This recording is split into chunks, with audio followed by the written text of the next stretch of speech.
You're not poor because you don't make enough money. You're poor because the system is designed to keep you that way. And the worst part is you probably don't even see it happening. Most people walk around thinking they're making rational financial decisions when they're actually trapped in an invisible prison that's been carefully constructed around them since childhood. The bars aren't made of steel. They're made of payments, subscriptions, lifestyle expectations, and the constant whisper that you deserve things you can't actually afford.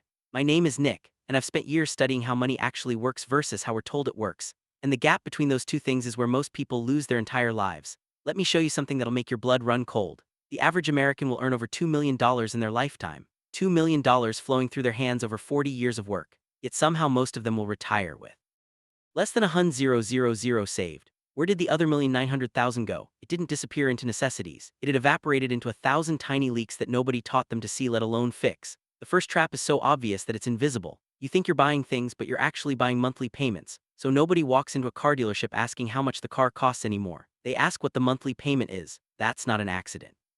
The entire consumer economy has been restructured around this one psychological trick because it completely bypasses your brain's ability to assess real cost. When you see a $300 monthly payment, your brain doesn't multiply that by 60 months. It doesn't calculate the interest. It just compares 300 to your monthly income and thinks, yeah, I can swing that. Meanwhile, you just agreed to pay $30,000 for a car worth $22,000 and you'll still owe money on it when it's worth $12,000. But hey, the payment fit your budget. This is why car dealerships have financing departments that are more profitable than their actual car sales. They're not in the business of selling you vehicles. They're in the business of selling you payment plans that keep you locked in place for years. And the beautiful part from their perspective is that by the time you're almost done paying off the car, it's old enough that you're ready to trade it in and start the whole cycle over again. The second trap is lifestyle inflation, and it's probably already got you. Here's how it works. You get a raise at work. Maybe you're now making $5,000 more per year. That's real money. Yeah, that could be invested, that could change your trajectory, but within 3 months of that raise, your spending has mysteriously increased to match it. You upgraded your apartment. You started eating out more often. You bought a few things you've been putting off. And somehow, even though you're making more money than ever, you're not actually getting ahead. This happens because we're wired to compare ourselves to the people around us. And as your income increases, you unconsciously start comparing yourself to people who make more than you used to. The lifestyle that felt like a luxury when you were making $40,000 suddenly feels like the baseline when you're making $50,000. You're not being greedy or irresponsible. You're being human, but that very human tendency is precisely what keeps the trap locked. I watched this happen to a friend who went from making $60,000 to making $90,000 in one promotion. Huge jump, right? Within a year, he'd moved to a nicer place, bought a newer car, and started taking more expensive vacations. His actual savings rate didn't budge, and he was just living a more expensive version of the same paycheck-to-paycheck existence. And the prison got bigger, but it was still a prison. Now here's where it gets really insidious. The system is specifically designed to make you feel broke. No matter how much you earn, there's always another tier just you dangling right in front of your face. You're making $50,000 and you think, if I just made 70, I'd be comfortable. Then you make 70 and realize that 90 is where real comfort starts. Hit 90 and suddenly you're eyeing 6 figures. Make 6 figures and you're comparing yourself to people making $200,000. This ladder has no top. I know people making $300,000 a year who feel financially stressed. Not because they are, but because they've inflated their lifestyle to match their income. And they're surrounded by people making $500,000. The goalpost moves every single time you get close to it. The third trap is the one that really makes me angry because it's completely unnecessary. It's the ignorance tax and you're paying it every single day without realizing it. This is the premium you pay for not understanding how money actually works. Bank fees because you didn't maintain the minimum balance. Overdraft charges because you didn't track your spending. Credit card interest because you carried a balance. Late fees because you forgot a payment. Insurance costs because you didn't shop around. Investment fees because you didn't know there were cheaper options. These aren't small amounts. The average American pays over $1,000 per year in unnecessary bank and credit card fees alone. That's not counting the opportunity cost of carrying credit card debt at 19% interest when they could be investing that money at 10% returns.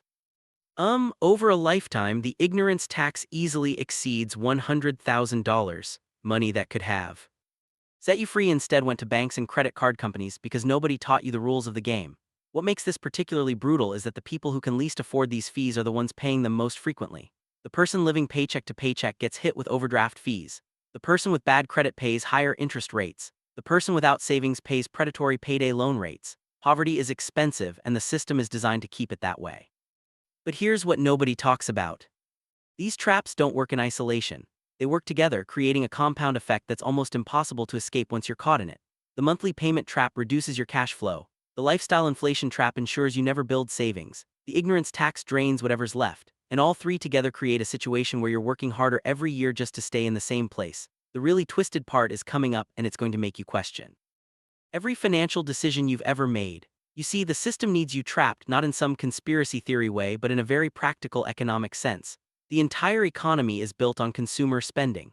If everyone suddenly started saving 20% of their income and living below their means, we'd have an economic crisis. Retail would collapse, auto sales would plummet, the housing market would crater. So there's this massive infrastructure designed to keep money flowing out of your pocket as quickly as it flows in. Advertising that makes you feel inadequate without the latest products. Social media that turns spending into performance art. Easy credit that lets you buy now and regret later. Even the way stores are designed with impulse purchases at checkout and loss leaders in the back is engineered to extract maximum cash from your wallet. But the real genius is making you believe it's your fault when you can't get ahead. You're not disciplined enough. You're not working hard enough. You should have studied something more lucrative. Meanwhile, the game is rigged from the start, and discipline alone won't save you when every force in the economy is pulling your money away. Here's something that'll make you reconsider everything. The average American will earn over $2 million in their lifetime. Some will earn 3 or 4 million. Yet somehow most people retire with less than 100,000 saved. Where did those millions go? They went to monthly payments on depreciating assets. They went to lifestyle inflation every time income increased. They went to the ignorance tax because nobody taught financial literacy in school. Millions of dollars gone. He's not stolen exactly. I say he's more like slowly siphoned away through 1,000 small decisions that seemed reasonable at the time. Each individual choice felt manageable. Finance the car, it's only $400 a month. Upgrade the apartment, it's just $200 more. Get the premium cable package, what's another $50? But those small decisions compound just like investment returns do, except in reverse. That $400 car payment over 6 years is $28,000 plus the opportunity cost of what that money could have earned if invested. Do that twice in your lifetime and you've spent enough to retire a year earlier. The apartment upgrade costs an extra $2,400 per year. Over 20 years, that's $48,000. Add in the investment returns you missed and you're looking at over a $100,000. The premium cable package seems trivial until you realize it's $600 annually. 40 years of that is $24,000 or closer to $70,000 with lost investment growth. 3 decisions, 3 seemingly insignificant choices. Together, they cost you a $4 million in retirement wealth. And we haven't even touched dining out new phones every 2 years or that gym membership you use twice. This is why the first $100,000 is so crucial and so difficult. You're not just building wealth.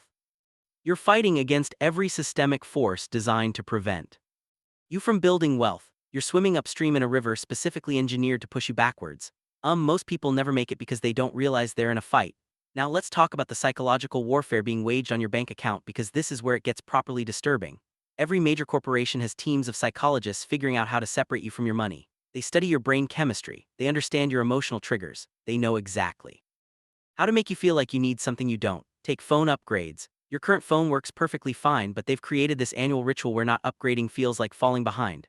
They've turned a functional tool into a status symbol and then obsoleted that status every 12 months. It's brilliant and completely predatory. Or consider how streaming services work now. Used to be you'd cancel cable and save money with Netflix. Now you need Netflix, Disney plus HBO Max, Hulu, Amazon Prime, Apple TV, and whatever else launched this week. Individually they seem cheap. Collectively they cost more than cable did, but they got you by making each decision feel small and independent. The fitness industry runs the same playbook. They sell you annual memberships in January when your motivation peaks, knowing most people quit by February. They're not selling fitness. They're selling the feeling of being the kind of person who goes to the gym. The actual gym attendance is almost irrelevant to their business model. Food delivery apps are maybe the most insidious example. They've justified spending money on overpriced restaurant food, rewards programs, free delivery thresholds, limited time offers. They've taken an occasional convenience and turned it into a daily habit that costs you thousands annually. What's really happening is they're hacking your dopamine system. Every purchase triggers a small reward response in your brain. They've optimized their entire experience around maximizing that hit while minimizing the pain of payment. One-click checkout, saved payment methods, subscriptions that auto-renew, all designed to disconnect the pleasure of acquisition from the pain of spending.